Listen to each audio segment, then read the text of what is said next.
Hello friends, welcome back to our channel Chandan अड्डा।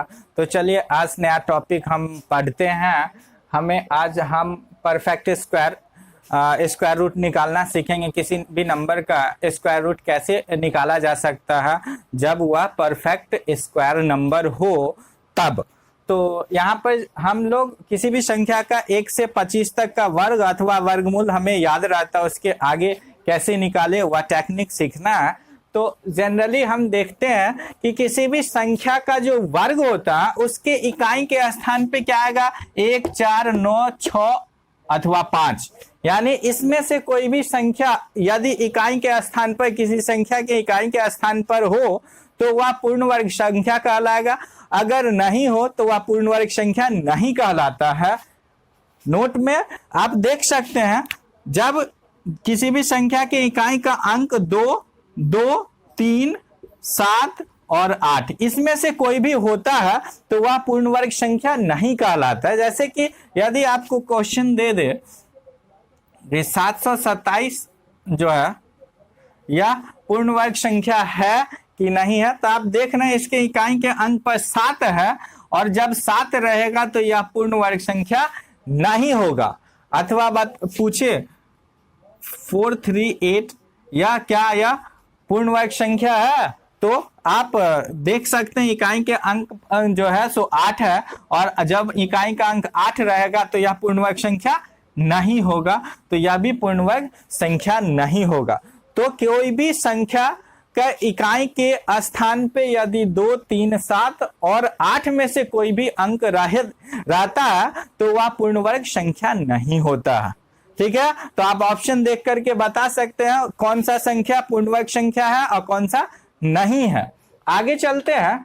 हम किसी भी संख्या का जब वर्ग करते हैं तो यदि उसके इकाई के स्थान पर 1 या 9 रहता है तो उसका वर्ग करने पर इकाई के स्थान पे 1 आता है। जब 2 और 8 रहता है तो वर्ग करने पर इकाई का स्थान 4 आता है। जब 3 और 7 रहता है तो वर्ग करने पर इकाई का स्थान कितना आता है, 9 आता है। जब 4 और 6 रहता है तो वर्ग करने पर इकाई का अंक 6 आता है और जब इकाई का अंक 5 रहता है तो वर्ग करने पर इकाई का अंक भी 5 ही रहता है। तो ये तो समझ गए। तो चलिए किसी भी संख्या का वर्गमूल हम कैसे 2 सेकंड में निकाले वह समझते हैं। तो कुछ एग्जाम्पल लेकर के मैं आपको बताऊंगा। जैसे कि एक एग्जाम्पल लेते हैं 1521। आपको इसका वर्गमूल पूछा जाए तो आप क्या करेंगे। तो सबसे पहला रूल है कि आप इसे पेयर बनाएं। अंतिम अंत से हम इसका पेयर बनाते हैं। तो ये पेयर एक बन गया, इधर जो बच गया सो अलग कर देंगे। तो 21 जो है सो पेयर बना है। तो 21 में इकाई का अंक क्या है, इकाई का अंक 1 है। तो 1 किस सब संख्या का आ सकता है इकाई का अंक, तो या तो 1 हो अथवा 9 हो। 1 या 9 में से कोई भी होगा तो यह जो है उसका वर्ग निकालेंगे तो इकाई का अंक 1 आएगा। ये लिख लिए। अब यहां पर बच गया 15। 15 जो है किस 2 संख्या के वर्ग के बीच है। तो 15 देखिए 15 किसके बीच है, 9 और 16 के बीच 15 है। यानी 3 का स्क्वायर या 4 का स्क्वायर, 3 का स्क्वायर 9 और 4 का स्क्वायर 16, इसके बीच क्या है, 15 है। हम जो संख्या इधर बचा रहता है वह संख्या को ऐसी जगह पर लेते हैं जो 2 संख्या के वर्ग के बीच हो। तो यहां पर 3 और 4 के वर्ग के बीच क्या आ रहा है, 15 आ रहा है। अब हम ऊपर वाला इसका बेस लिख देते हैं। तो यहां पर बेस 3 है तो यहां पर भी 3 लिख दिए। अब यहां पर 2 नंबर मुझे प्राप्त हुआ 31 और 39। 31 और 39 में कौन सा आंसर इसका होगा वह कैसे पता करेंगे।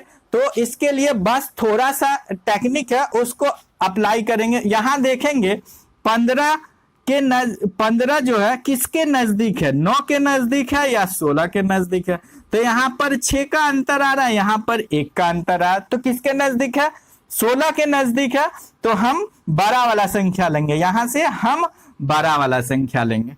तो ये हमारा 39, 15, 21 का स्क्वायर रूट हो गया 39। यहां पर ध्यान रखना है, जो इकाई का स्थान लेते हैं तो छोटा वाला संख्या ऊपर लेते हैं, बड़ा वाला संख्या आप नीचे लिखते हैं। और यहाँ पर जो नीचे बड़ा वाला संख्या के पास ये बीच वाला संख्या रहता है तो नीचे वाला आंसर हो जाता है।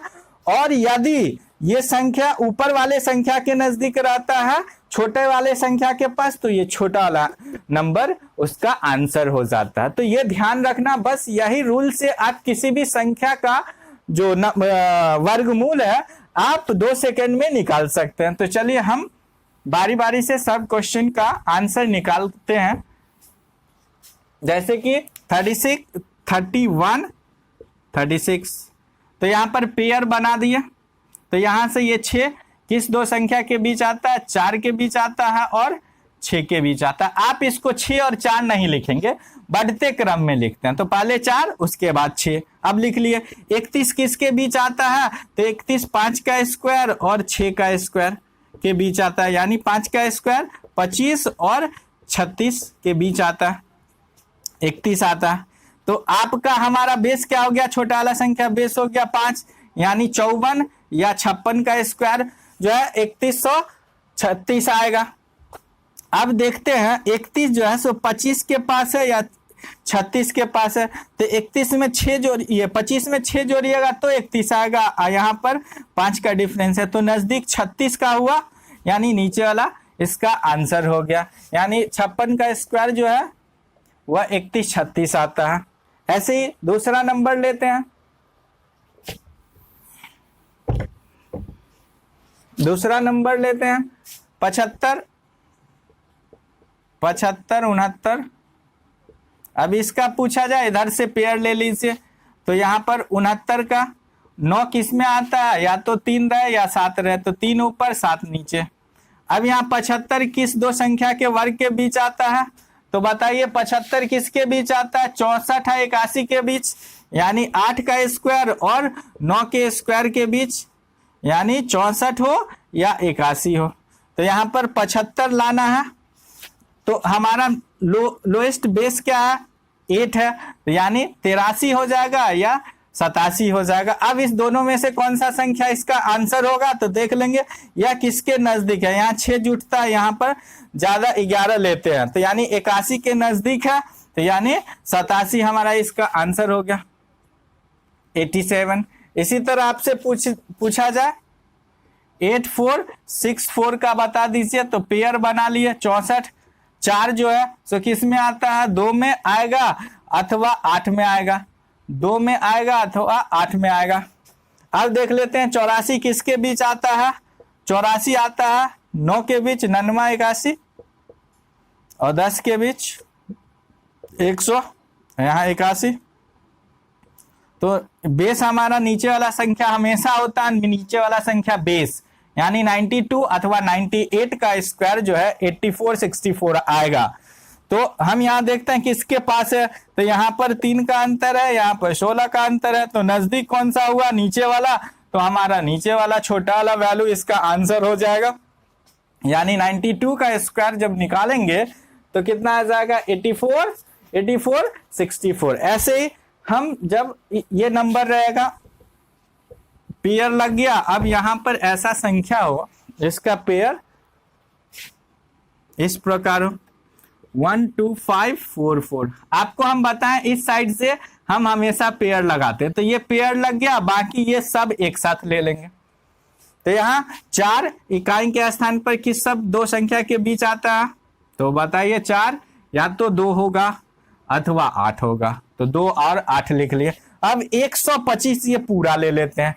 125 किस 2 संख्या के वर्ग के बीच आता है, तो 121 और 144 के बीच क्या आता है, 125, यानी 11 का स्क्वायर निकालिए या 12 का स्क्वायर निकालिए। 121 144 के बीच क्या आता है, 125 आता है। तो आप बताइए भाई बेस हमारा कौन सा होगा, बीच में इसके बीच में आ रहा है, तो ऊपर वाला हमेशा हमारा बेस होता है, यानी यहाँ पर 11 लिखा है, यहाँ भी 11, यानी 112 हो अथवा 118 का वर्ग होता है ये। अब इसमें से कौन सा सही होगा, तो आप बताइए भाई। 121 के पास 125 है या 144 के नजदीक 125 है, तो आप आसानी से बता सकते हैं इसके नजदीक है, क्योंकि यहाँ पर 4 है, यहाँ पर ज्यादा अंक बड़ा है, तो 121 के नजदीक है, यानी हमारा ऊपर वाला आंसर हो जाएगा।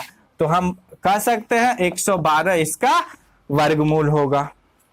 ऐसे ही एक और बना लेते हैं। अगला क्वेश्चन है 15129। इसका स्क्वायर रूट बोले निकालने के लिए, तो यहां से ये पेयर बना लिए और ये छोड़ दिए। 9 जो है इकाई के स्थान पर किसका आता है, तो 9 आएगा या तो 3 होगा या 7 होगा, तो 3 और 7 लिख लिए। बाकी बच गया 151। 151 जो है किस दो संख्या के बीच आता है, तो देख लीजिए 144 और 169 के बीच 151 आता है, यानी 12 का स्क्वायर या 13 का स्क्वायर। 12 का स्क्वायर 144 और 13 का स्क्वायर 169, इसके बीच में आएगा 151, 151। अब बताइए इसका बेस क्या हो जाएगा, तो 12 बेस हो जाएगा, 12 लिख दिया 12। तो किसका स्क्वायर होगा, 123 का होगा अथवा 127 का होगा, इसमें से जांच करना। तो देखिए 151 जो है किसके नजदीक है, यहाँ पर ये ज्यादा दूर है, ये नजदीक है, यहाँ पर नजदीक है या क्योंकि साथ ही दूर है, तो ये वाला नजदीक है, इसीलिए हम ऊपर वाला हमारा आंसर होगा। यानी 123 जो है 1 2 3 जो है इसका वर्गमूल हो जाएगा। तो आप इस तरह प्रैक्टिस कीजिएगा, तो सिर्फ 2 से 3 सेकेंड के अंदर ये सभी ऐसे प्रश्न का हल निकाल सकते हैं, और इस तरह के किसी भी प्रश्न को हल करने में आपको 2-3 सेकेंड लगेगा। तो आई होप आपको यह वीडियो अच्छा लगा होगा। So thank you, bye bye.